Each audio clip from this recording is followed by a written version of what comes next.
Well, so I'm going to walk you through real quick what I'm going to be covering today, and I have kind of a mix of different images. I just got back from Cuba in November, and some of the images I have, a couple of them were taken there.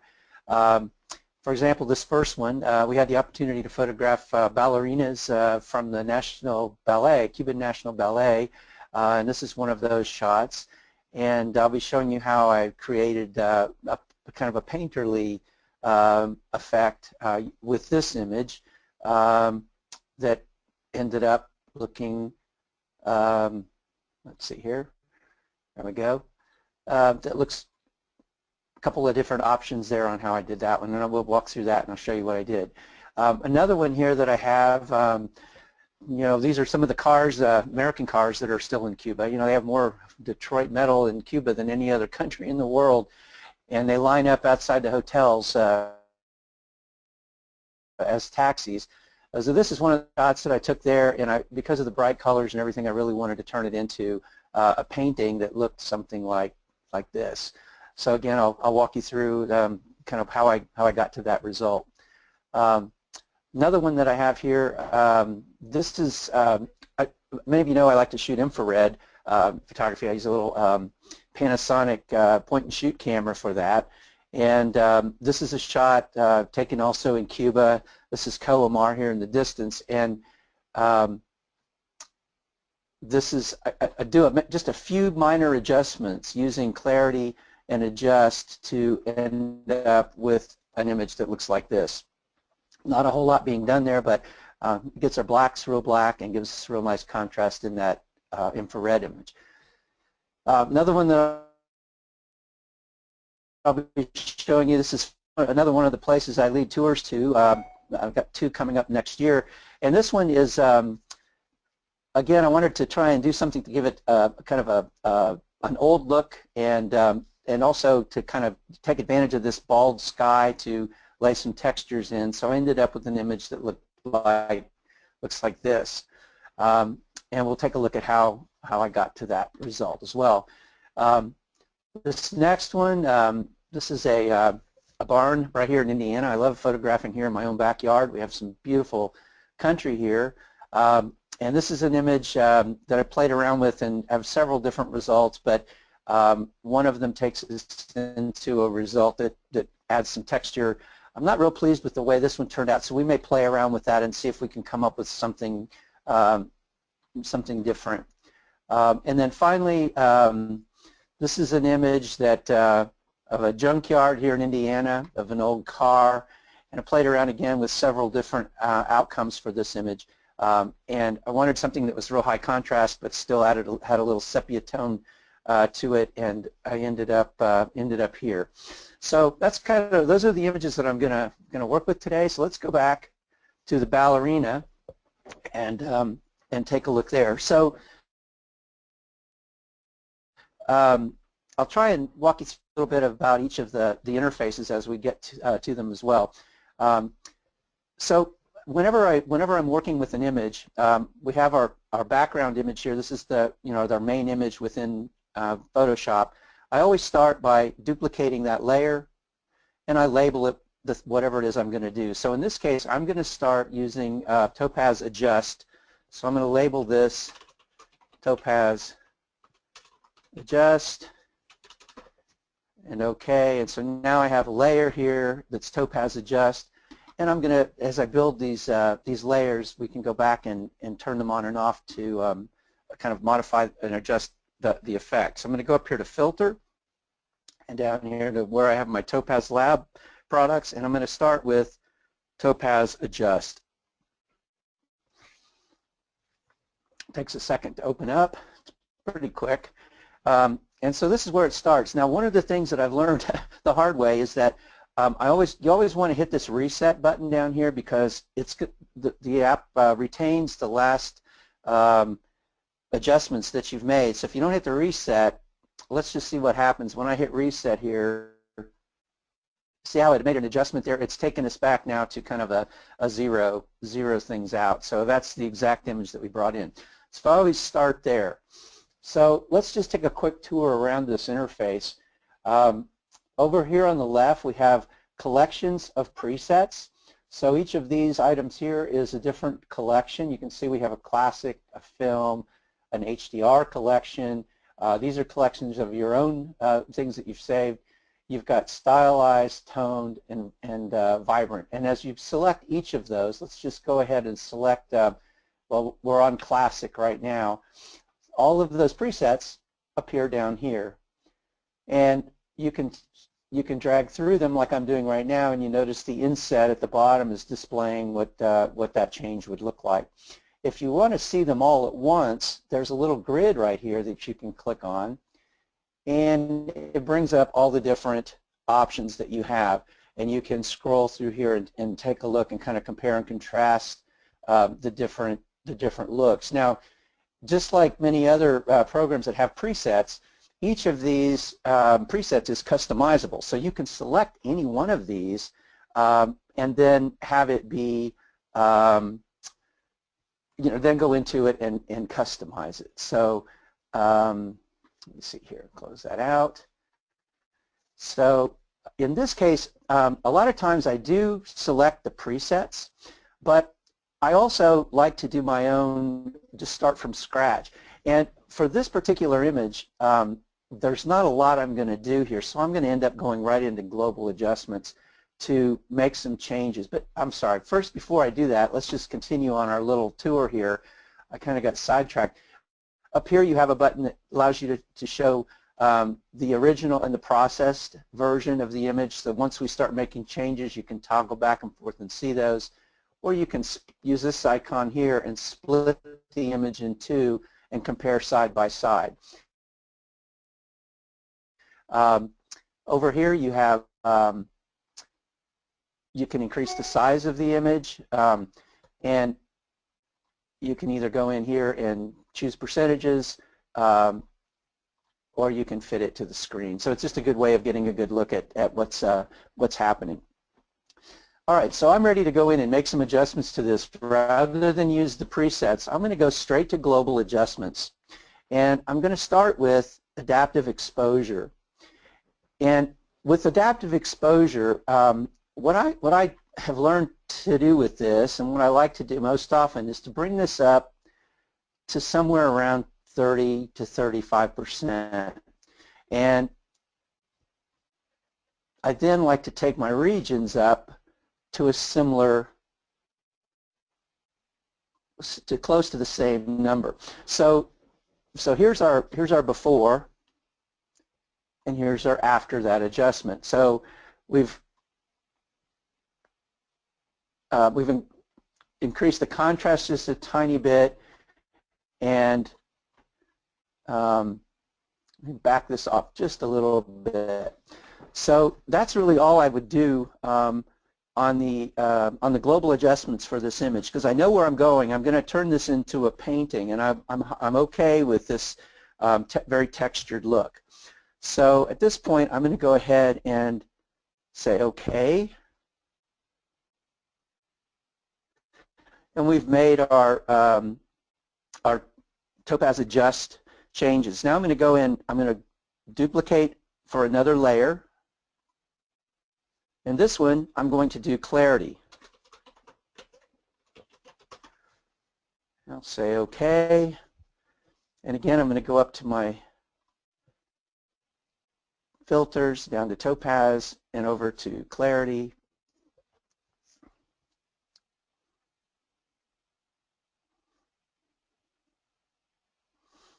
And again, similar to the Topaz Adjust, now notice how that's come in very harsh. That's probably because it's set to the last adjustment I made on another image. So again, I want to come down to my Reset button and click Reset to kind of zero that out. Just like in Topaz Adjust, you have your collections of different presets over here. You can select any of these, and each time you select, you have a whole range of other presets within each category.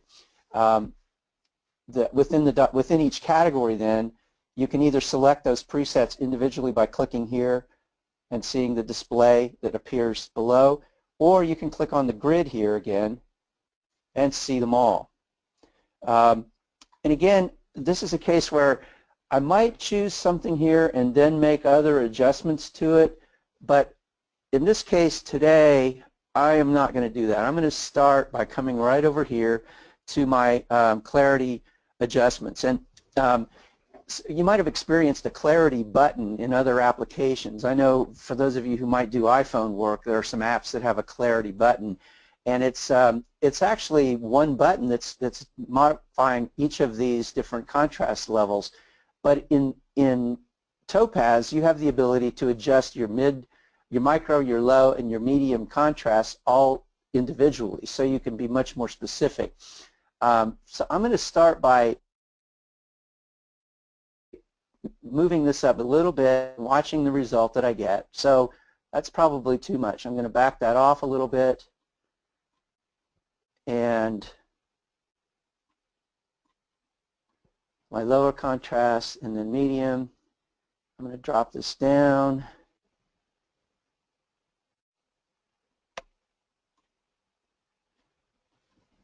And there's before and there's after. Let me see if I can pull this down just a little bit. Whoop. There's before and there's after. I'm going to go ahead and take my black levels up just a little bit in the tone because it's getting a little dark. So I want to bring that up a little bit, and the mid-tones just a tiny bit. That's too much. Back it off. And back that off. So I'm watching my highlights here and trying to make sure that I'm not letting those blow out. And that looks about where I want it to be. So there's before, and there's, come on, there's after. So I'm going to go ahead and say OK.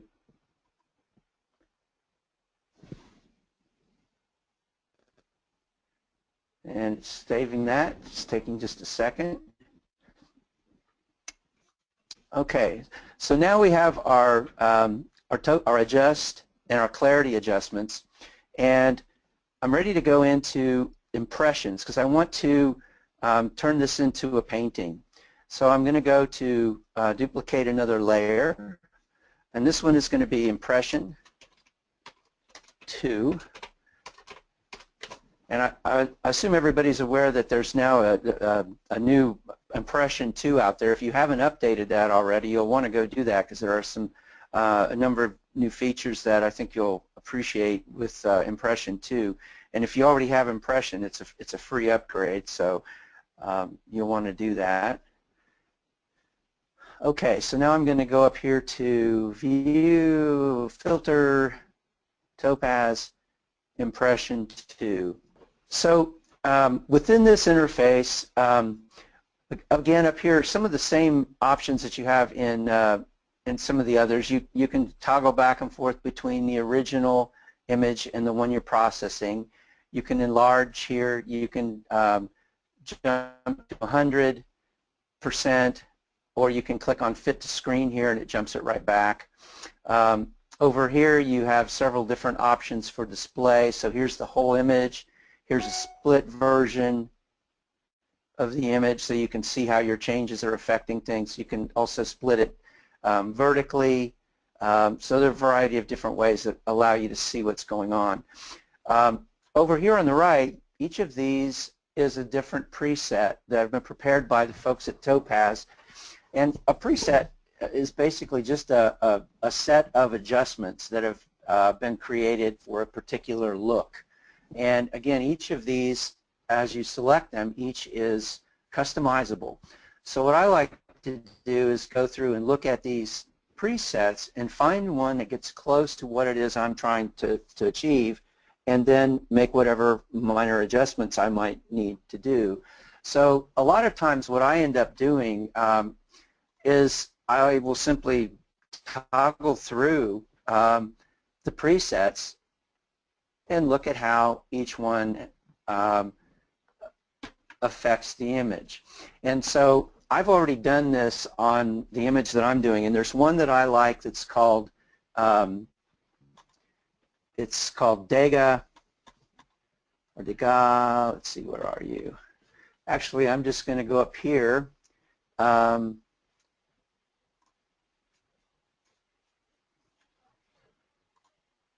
There's a search button up here on these three dots. If I click on those three dots, I can click the search button, and now I can search for, I know the one I'm looking for is a Dega, and I can type that in,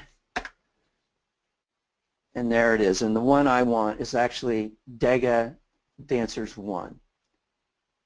So I'm going to go ahead and click on that. And there is, that's what this one looks like right out of the box. Now, one of the other things I have down here at the bottom, there's an opacity slider that lets me tone down, adjust the opacity all the way down to 0 where there's no effect at all, and then I can find places in between there and find a sweet spot along that continuum. The other thing that I have the option to do, just like in other apps that you might have used like Photoshop or others, you have access to blend modes that allow you to blend these effects with the image in a variety of ways. So if I click down here, you'll notice right now it's set on normal, but if I open this up, you have all of the standard blend modes that you would find in other applications like Photoshop or Lightroom. And as we go down, you can see it's very quick to show what the change is as I go through this panel of presets. I'm going to stick with normal on this one. It's the look I'm looking for. I'm going to stay there. I'm also going to put my opacity up to 100 for now, and I might change that in a minute. So now I want to modify this preset or customize it. So all I need to do is come over here where I have the sliders, and I can click on the sliders, and it brings me into this panel of different things that I can change. So I've got stroke, color, there are lighting changes, texture, and I can even do masking if I choose. So I'm going to start out with this one by looking at the stroke. So to open that up, I'm going to click over here, and you notice the first thing we have here are brush strokes. So you can choose the kind of stroke you want to appear in your painting. Now the one that's up right now is this one, and I may decide to change that, but let's just see what happens if I change it to a smaller stroke. So I like that. You notice these little spots that appeared. What's happening is that is the canvas behind the painting that's showing through. Because we've got a smaller brush stroke, it's not covering the canvas as fully. So in order to cover our canvas, we might have to come down and adjust our brush size or the volume, paint volume. So if I increase the brush size here a little bit, notice how the larger brush took care of filling the canvas. I can back it off a little bit. I actually like that stroke. I like what it's doing here, and it's a kind of a fine stroke. Now, you also have the option here to change this. You can adjust the number of strokes that appear on the canvas. So if we go to a low number of strokes, you can see they're bigger and there are fewer of them. There's the medium, and then here's a high number of strokes. So you get a much cleaner look with this particular stroke in the high, and that's where I'm headed with this one. I like it in the high. I'm going to go with this stroke, but I mean I could change it to a variety of others, but that's the one I'm going to go with. As I go down here, I can begin to I can adjust the stroke width if I want. But I want to keep it wide enough that it's covering my canvas, and I can also adjust the length. So if I shorten it, you can see how it's changing. Now see, as I get a shorter stroke, it's letting the canvas show through. So I want to back that up a little bit, increase that. So again, a lot of this is a matter of looking for look that you're going for, or what I call kind of a sweet spot along that continuum that gives you the look you want. I really like what's going on right there. I don't think that I would do anything else really. I can go down, if I were going to change the texture, I can look here and see right now the texture that's chosen is this particular canvas. And the one thing I can do, if I wanted to give the texture more presence, I can strengthen that texture. And do you see how it's increasing there's all the way maximum, and you can really see the canvas. And then back it off a little bit. I kind of like the canvas look because it really makes it clear that, you know, this is a painting versus a photograph, and so I like that. So I think I will increase that just a tiny bit. If I wanted, I could increase the size of that texture as well and make it even more a bolder canvas. But I'm going to keep it, for my purposes, I'm going to keep it pretty low here. That's really where I want to be. That's all I'm going to do on this one. I'm going to go ahead and say OK. And there we go. That's where I ended with this image. I really like what's going on here with the lace. I like the shadows, and I like our texture and the the painterly look that we have. So again, if we look back here, we started with this image, and then we ended up with this painterly image.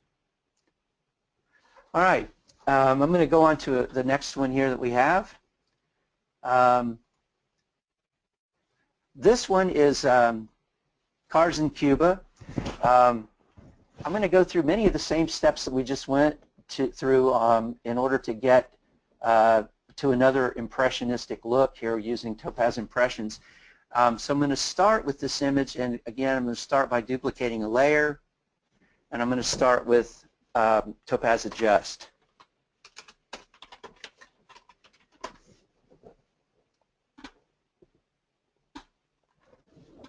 And we'll go back to Adjust.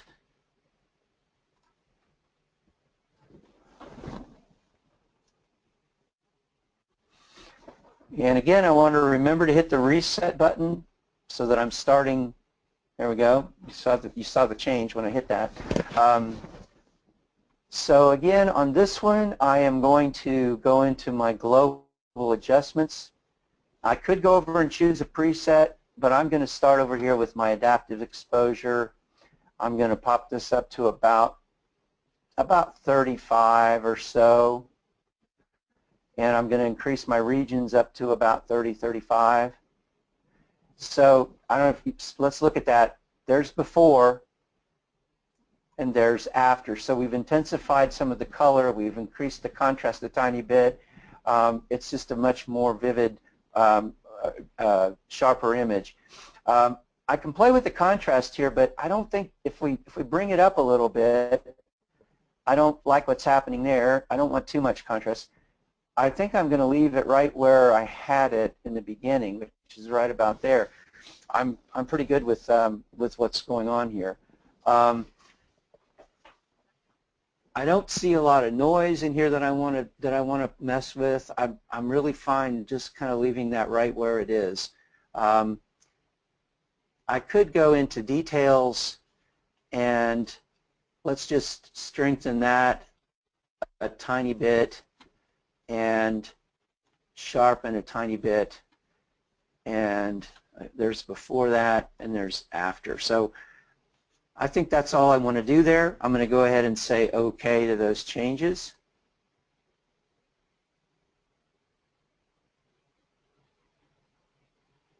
And it's saving that back.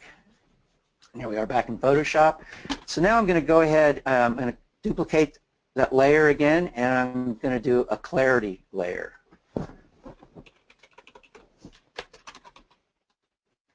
Oops. What did I do?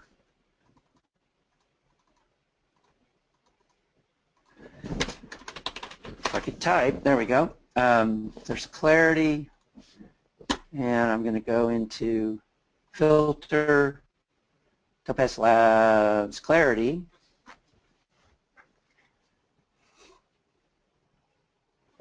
Okay, and again I want to hit my reset button as soon as everything's loaded up.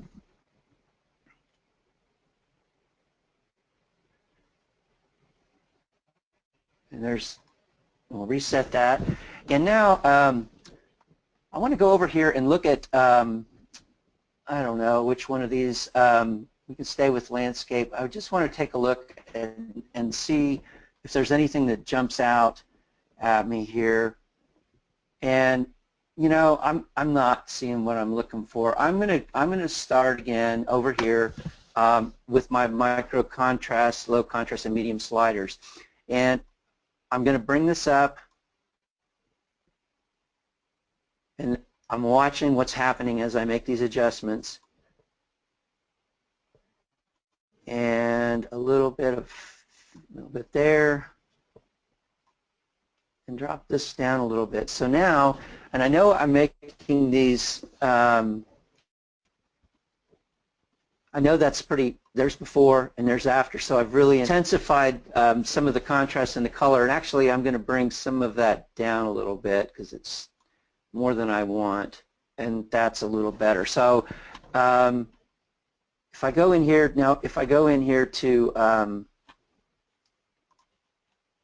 saturation, I'm going to just tap that saturation just a little bit. Now I'm doing this because I know I'm going to turn this into a painting, and I want those really bright colors to be in high contrast with each other. So I'm going to go ahead and say OK to that. Okay. So now I'm ready to go into impressions and go from my paint. So I'm going to go ahead and duplicate the layer again, and this is going to be impression. And OK. Thought I went there. What happened? Topaz Impression 2. So again, just like in and page through these until I find the look that's close to what I'm looking for. And you can see that, I mean, the possibilities here are just incredibly varied. You've got so many different options that really let you exercise your artistic vision and create the look that you want. The one I want to go with, I'm going to check my notes here.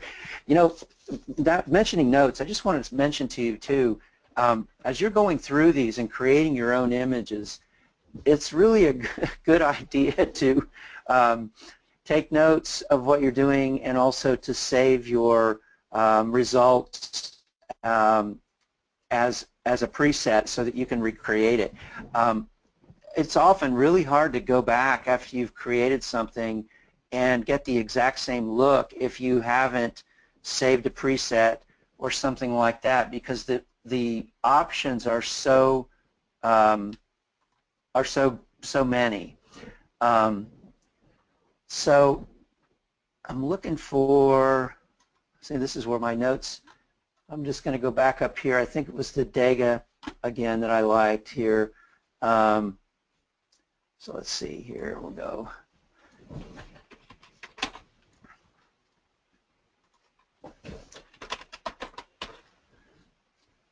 There we go.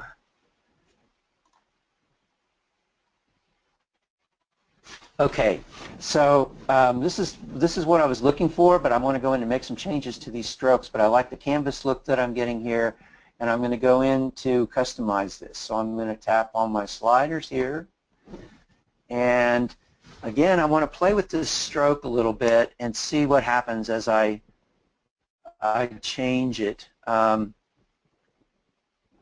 And you can see how varied the look gets. So I want something that's there. And then I'm going to change it to a high number of strokes. There. That's what I'm looking for. And then if I want to show you on the paint volume, it's just like what you would think. It's like if you were actually painting, it's how much paint you're putting on the canvas. As you increase it, it almost looks like there's just more paint on on the image. You can also increase your brush volume a little bit. The other thing that I'm going to do here, I'm going to increase the smudge look just a tiny bit. And I'm going to bring it all the way up to maximum so you can see what this is doing. But see how it smooths or smudges the stroke? I'm going to come back because I don't want that much, but I do want a little bit of that coming through. The other thing that gives you some control over between where your colors come together, you've got your spill. If you back this all the way off, you notice that you've got a really consistent line between yellow and blue or purple and pink or whatever. But as you open that spill up, you can see how the colors start to cross over and kind of bleed into each other a little bit. Whoops, that's stroke length, I'm sorry. If we increase the spill, so you can see how this line becomes a little blurred. So you have some control over there over how you establish that. I want to have things to be pretty clean, so I'm going to back that down a little bit. And I think I'm good on everything else. Overall saturation, I'm just going to pop just a tiny bit because I really want that red in the foreground. That's a little much. I'm going to come back a little bit. So there. Again, I could look at different blend modes just to see if there's anything that I like better.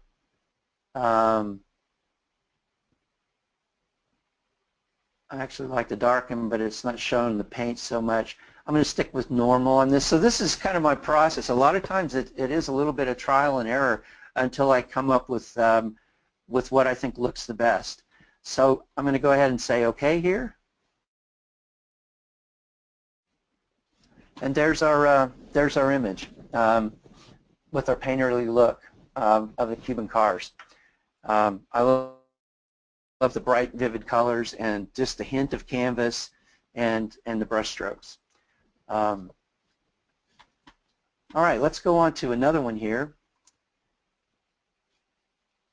So this is an image that I shot with a Panasonic Lumix camera that's been converted to infrared. I know people seem to really be interested in this, so if you do want to know more about that, I can send you information about how to get a camera converted and where to go to do that. Just shoot me an email or put the question in the system here, and we'll get back to you. So again, I'm going to start here with duplicating the layer. I'm going to go to Adjust.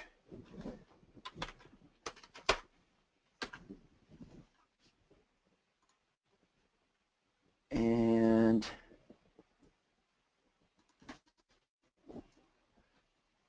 with the infrared, what I'm looking at in the infrared images is I want my blacks to be as deep and clean as they can be, while still allowing me lots of bright white in my in these areas here. This is a green tree, which is what happens with the infrared. And a lot of times the equalize is good for that, but actually I end up, I'm going to reset that. I end up making these adjustments again on my own. So I'm going to pull this up to about 35. I'm going to play with my regions a little bit and increase my contrast a little bit. And so you can see how things are darkening down. Now what I'm noticing is that I'm getting a little bit of noise in some of these areas, and I've got an option to eliminate some of that. I'm going to go down here to the noise feature, and I'm going to suppress that noise a little bit, and you can see it. Back this off a little bit. So there's before and there's after. So we've eliminated some of that noise that's occurring in my blacks. I might go up here and That's not what I'm looking for. There we go. I've darkened it down brightness-wise just a little. Oops, just a little bit. You can see how tiny adjustments make a big difference here.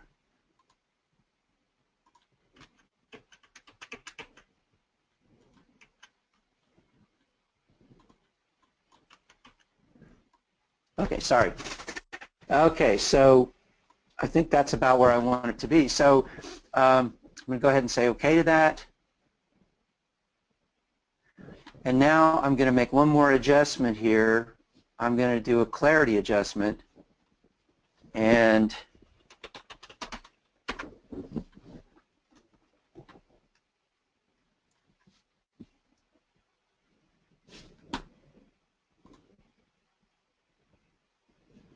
we'll go down here and find clarity.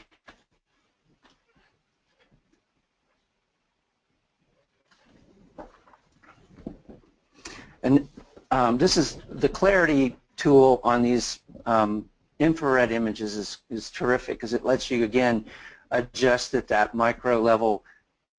I'm going to reset this first, and then I'm going to go in here and I'm going to move my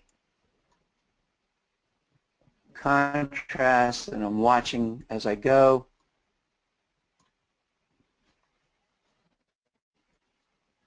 And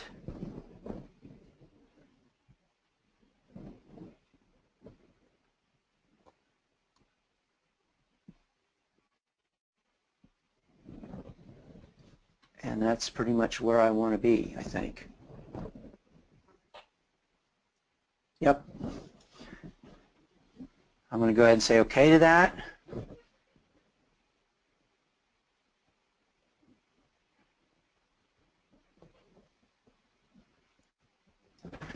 And so there's our infrared image. So again, we started out here with a lot less contrast, and we ended up whoops, that's not where we ended up. We ended up here with a lot more contrast, and it lets the white in the palm leaves come out really well. So that's a very simple set of adjustments, but I really like the way it the way these infrared images respond to that. Let's see. Let's do one more, and then I'll take some questions. So this one, this is our Fawn Hill Castle. Once again, I'm going to start here by choosing to duplicate the layer. And again, I'm going to start with an adjust layer.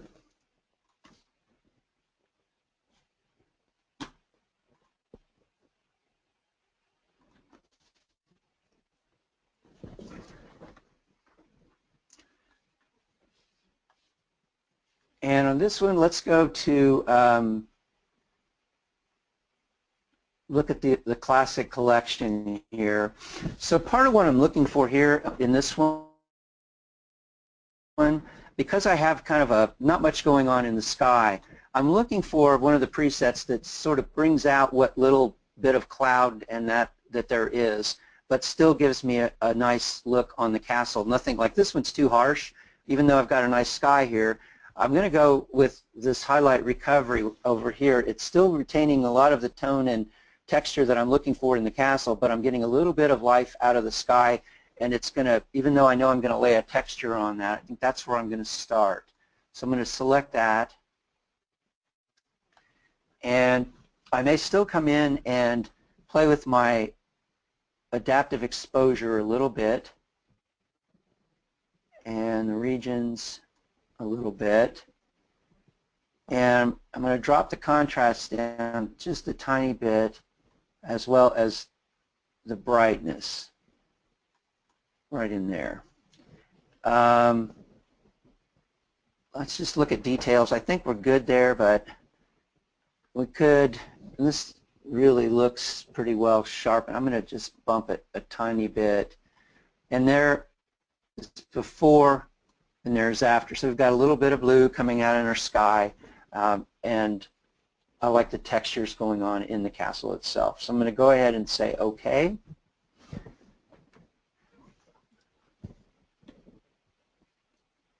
And then I'm going to do another clarity adjustment.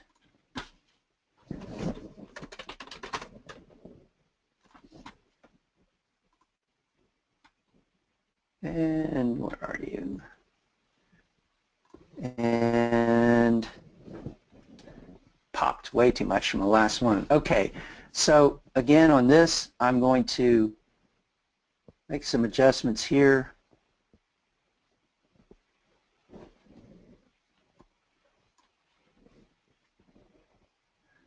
And I'm watching